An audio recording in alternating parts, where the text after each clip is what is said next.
Bollocks. He's failed. Bollocks. Rio Ferdinand, thank you very much for joining us. How are you doing?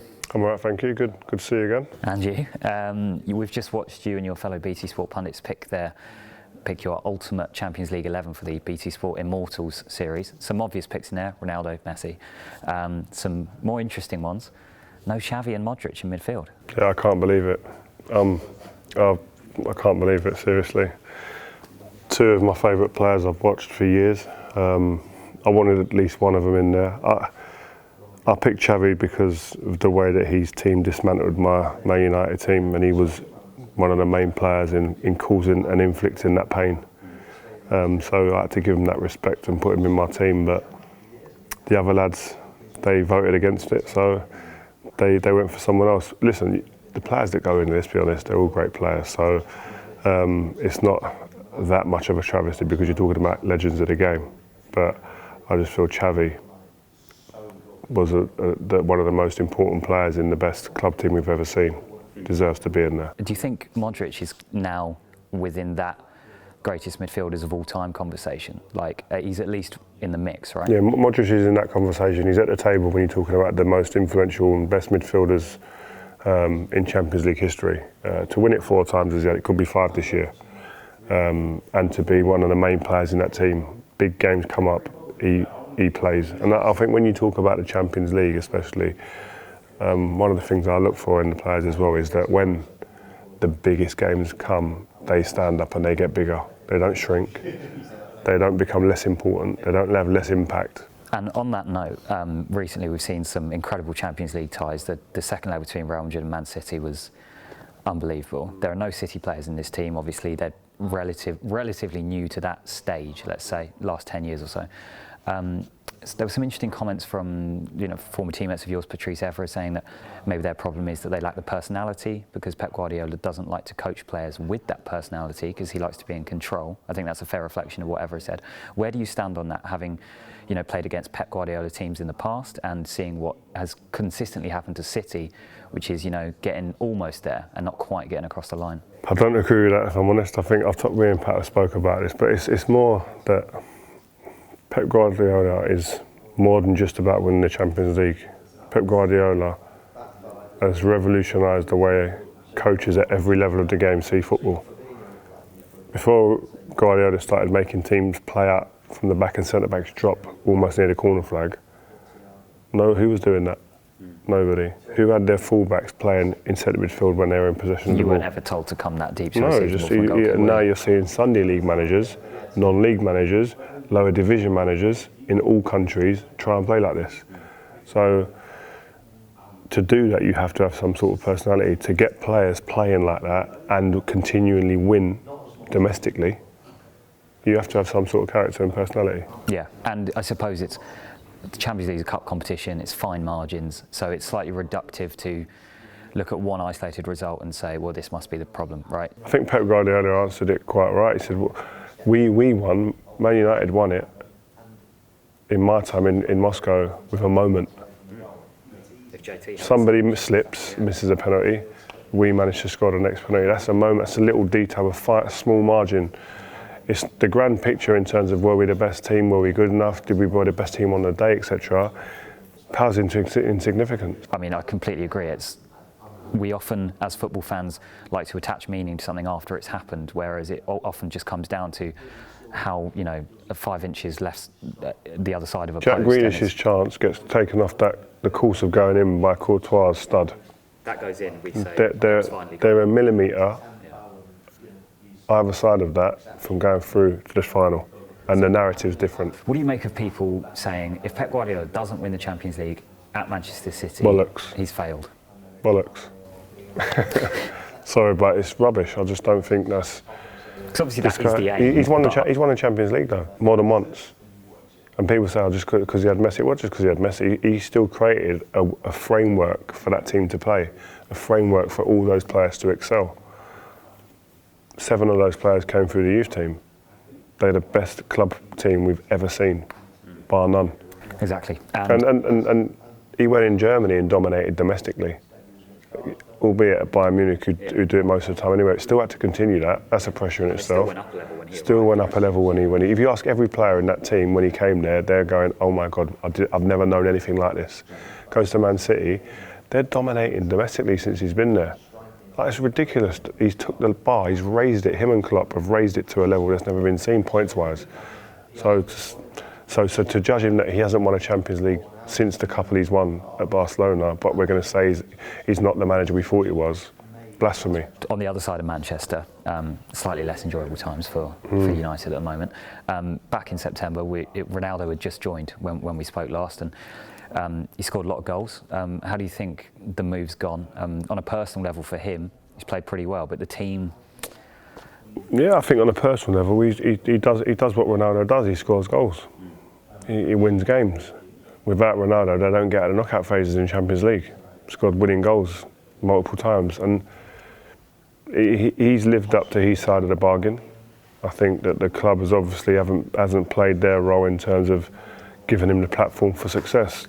And it just shows you great players, best players in the conversation for best players ever. He's one of them. You can't do it alone. You need teammates to help, and this shows that. Yeah, 100%. Do you think that will change with the appointment of Erik ten Hag? They've both been speaking quite positively about each other in recent days. Do you think, Ronaldo and the rest of the team will kick on? Because we've seen accomplished managers come to United and still struggle. Right? Yeah, we have to wait and see. This is something that we need to wait for, give it time. I think Ronaldo said this week, this new manager needs time, and I think he needs to be afforded that, given the resources, given the patience, to help to try and create something, because he's got to create something from almost scratch here. I mean, there's clearly a bit of a toxic atmosphere within the dressing room at the moment. If reports are anything to go by, apparently players had to be pulled apart in training when they were fighting. I don't believe everything you read.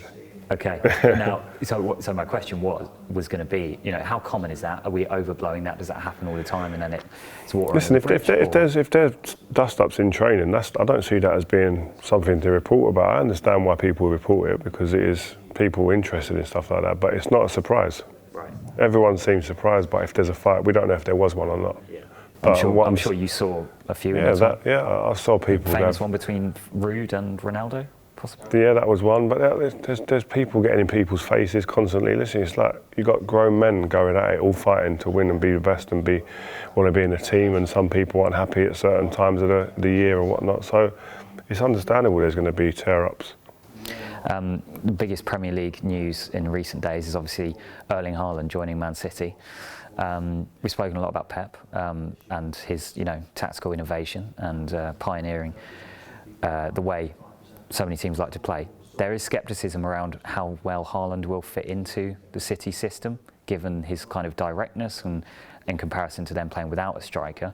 Do you think those concerns are valid, or do you think he'll just hit the ground running, score 1 million goals, and they'll win the league? I think he'll get the goals. I'll be surprised if he doesn't go in there and isn't a hit. I think they're going to have to adapt a little bit in terms of they love to create the overload in the midfield, and normally that's by playing with a number 9 that likes to drop in at times. When Foden or Gundogan's played up there, or Bernardo Silva, their players that's dropped in. Jesus doesn't mind dropping, not as much as them three, but Kevin De Bruyne, they drop in and create that extra player in midfield where they dominate the ball. But he's not going to do that, is he? That's not his game. His game is not coming to the ball and being a part of that. His game is finishing chances, getting in behind teams. So they're going to have that ability to go a bit more direct if they choose at times when they need that plan B, which I think he would have excelled maybe in a game like the Madrid game at the end of it when they're looking for something different. But also I think, listen, the amount of chances this team creates, I just don't see him not scoring goals. He's about being on the end of things, end of crosses, end of chances, cutbacks, etc. He's going to offer them something different, isn't he? I just feel that he's going to be someone who's going to score a lot of goals. He's going to have to adapt his game a little bit because Dortmund played different to Man City, but he's got the best manager in terms of creating chances for himself. And as long as he's a sponge and he wants to learn and work, I think he'll have a good chance of being a top player there. And lastly, ahead of the Champions League final, by every metric, it seems like Liverpool are the better team. If you look at numbers and points, and obviously Real Madrid are league champions in in Spain, but it seems like Liverpool are the better team, and yet it also feels like we just can't rule out Real Madrid. So how do you think the final's going to go? I think Liverpool win by 2 goals, but I thought Chelsea, PSG and Man City were all going to beat Real Madrid. So you have to respect the history of the football club in this tournament. You have to respect the experience that they have, the talent that they have in that team, and they're nerveless in these big pressure situations. So I don't think it'll be easy, but I just think this Liverpool team, if they play to their best, if they play to their maximum, they play at the intensity that they can play at for the full 90, I don't think this Real Madrid team will be able to keep up with that physicality that they bring to the game. It won't be the same as 2018 then? No, and a big thing as well, that there's someone like Mo Salah, we spoke to him after the game against Villarreal in the semi-final, and that revenge is in his eyes. And up until we went off, I thought they were going to win that game. Yeah, that sub changed the whole thing. So and him going off give the Real Madrid team confidence. And if I remember correctly, they had to bring on Adam Lallana, whereas now they've got that depth that they didn't have. Different. Yeah. So I think for me it points to a Liverpool win. But then, of course, as you said, we can never rule out Real Madrid. Benzema, he's just been ridiculous, right? Like he's been the best number 9 in the world this year. Lewandowski, yeah, I don't see no one else to win that. I mean, if Mane pulls up an unbelievable performance in the final, and after winning the African Nations Cup as well, the FA Cup just gone by, if they won the league as well, then Mane's got a big shout. Salah maybe as well, but Benzema, for what he's done this year in the Champions League in the knockout phases and shooting Real Madrid to another league title, I can't look past him. The difference, I guess, is that Benzema's kind of doing it without the perfect framework around him. Like, they're a good team, but the Liverpool system compared to the Real Madrid one, it does feel like Benzema has more individual magic. Yeah, he's had the most defining moments in the season. He's hat-tricks in Champions League knockout games, like against big teams, who they weren't back to win these games, but he's pulled them from the brink of going out a couple of times now. Major player. But we're still back in Liverpool to win because they are the better team. Yeah. Brilliant. Okay, Rio, thanks so much for your time. Thank you. Cheers.